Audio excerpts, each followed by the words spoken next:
Hello, Dr. Kaylee Zimmerman here, a pelvic floor physical therapist. I'm the owner and founder of the Hope Doctors Pelvic Floor Physical Therapy, where we meet with holistic orthopelvic experience, really looking to find the root cause, help you restore and rewire the impairments, and then build resiliency so you never have to worry about your down there issues.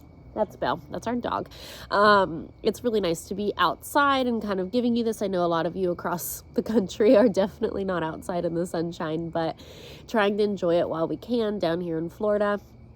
But I wanted to chat about something that I've been getting a question about pretty frequently, and it's a pretty general answer, but I think it's an important conversation to have. And so many of our clients will come in and they'll just say, like, what exercises do I need to avoid with this pelvic floor issue that I have? So whether it is urinary incontinence or leakage with certain things, whether it is pelvic organ prolapse symptoms, whether it is pelvic pain, it's always what do I need to avoid and what is safe versus unsafe. And I want to chat not only to the postpartum community and like what we should be focusing on postpartum versus not, and the pregnant population, what we should be focusing on prenatal, XYZ, but just in general, like how do we answer that question? And the easy thing to say about that is just like, I will always preach that it's never what you're doing, it's how you're doing it. So for example, if you have diastasis recti or separation of the core muscles, but you love to do Pilates,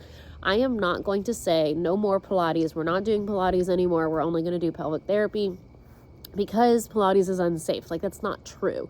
What's true is how you're doing the movement. So is there something that you're doing in your Pilates class that is contributing to the symptoms? That's where we come in, and we really want to fine tune, pull apart, educate, understand the layers and the reason why you're having symptoms. So if you walk or if you're doing gym exercises at the gym and you're noticing symptoms later in the day, is it something that we're doing at the gym, and how can we modify it? We're not going to take it away because, in my opinion, I'm a physical therapist, right? I don't believe that there are safe or unsafe exercises. And the people that are saying safe core rehab or safe exercises for your core, like, I'm going to be very adamant that I believe that is clickbait. They are utilizing that so that we have fear and then we want to use their program or we want to use them. I don't believe in that method. What I do believe in is that movement is medicine always, and how you do something can directly impact the symptom you're experiencing. I don't believe that one movement is going to be contributing to your symptom. I also don't believe that one movement is going to cure your symptom. So let's backtrack a little bit and give you an example of someone who comes in and they have, urinary leakage with double unders at the gym. Double unders is a double rope swing under the feet when you're doing jump rope. So if someone comes in and they're like, hey, I have leakage with double unders, that's the only thing that I have, so I stopped doing double unders. I have them in the clinic show me their double under form. So I'm going to make them do it. I'm going to have you do what it is that causes some of that leakage sensation and that feeling so that I can really address and assess what's going on and figure out why it's happening. That's the whole goal, right? Find the root cause. I'm not going to take the double unders out. I might modify it. I might have you do single unders for a little while or do some hopping, or we might have to do a threshold. So if you leak at number 7, maybe we stop at number 6 for a little time and then we build our way up and past 7 again. But we're not going to say that the double unders is causing the leakage because it's not the movement itself. What's causing the leakage is the way we're landing, the way our knees are falling in, the way that our pelvic floor is not absorbing load. That's the why. It's not the exercise or the movement that's causing the issue. The why is the actual impairment or the root cause, right? So once we find the why, my job is to always get you to be able to do the exercise you want to do without having the symptom worsen or preventing any issues from occurring later on in life. And so if you want to run and you're a marathon runner and you're having an issue and you come in, if I were to say like, well, you can't run, it's not safe, you're going to go run anyways. And now you just don't have my guidance, right? And so not only is that a poor way of getting clients to understand their bodies, but it's also just not true. It's just not true that something is unsafe or that one thing is causing something else. I don't care what you do for exercise. I do care, but you know what I mean? Like, I don't mind that you're doing the type of exercise that you're doing. If it's what you're doing and how you're moving and you love it, I'm going to help you do it better. That's the whole goal of pelvic floor therapy, is we're going to help you do what you love to do better, because all exercise should be safe. We just sometimes have to modify or change things.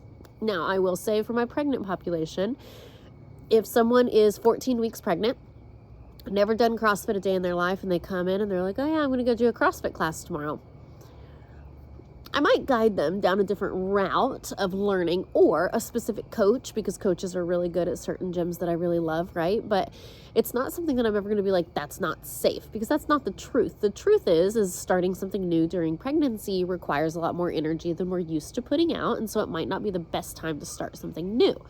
However, exercise is a beautiful thing. It is always medicine. Movement is medicine. Motion is lotion. A body in motion stays in motion. And since we're all in this for longevity and really to help promote, progress, move forward in the right ways, don't we want to figure out how to move in the way that we want to? And I have to say too, like, it's always been such a crazy thing to me when clients will come to me and they'll be like, yeah, I went to a pelvic therapist and she told me, and I'll use diastasis recti postpartum, for example. And she told me that I couldn't do any ab exercises anymore because it was really, really, really bad for my core and it's unsafe. And I'm like, but why? Why is it unsafe to do core exercise? Why is it unsafe to learn how to use your body? Why is it unsafe to do functional movement?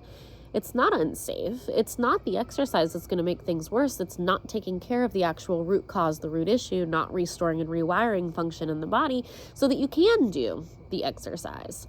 You are definitely getting a front row seat into my brain today, because this is just something that's been on my heart about safe versus unsafe. I just think it's poor marketing. It's poor education. There's nothing like that. It's just not true that something's safe versus unsafe. It's more so how you're doing it and how you're entering into it. Are you ready for it? Because that is a big factor.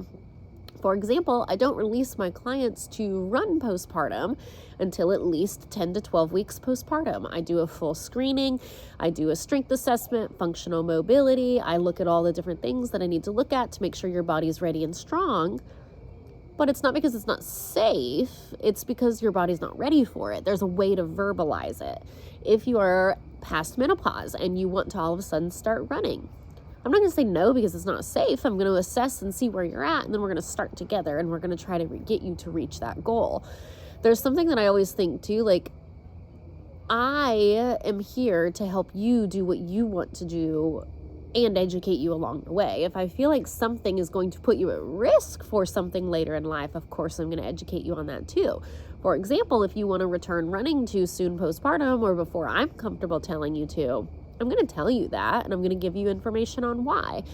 But I'm never going to tell you it's unsafe, and I'm never going to say avoid this, or I'm never going to say don't do that.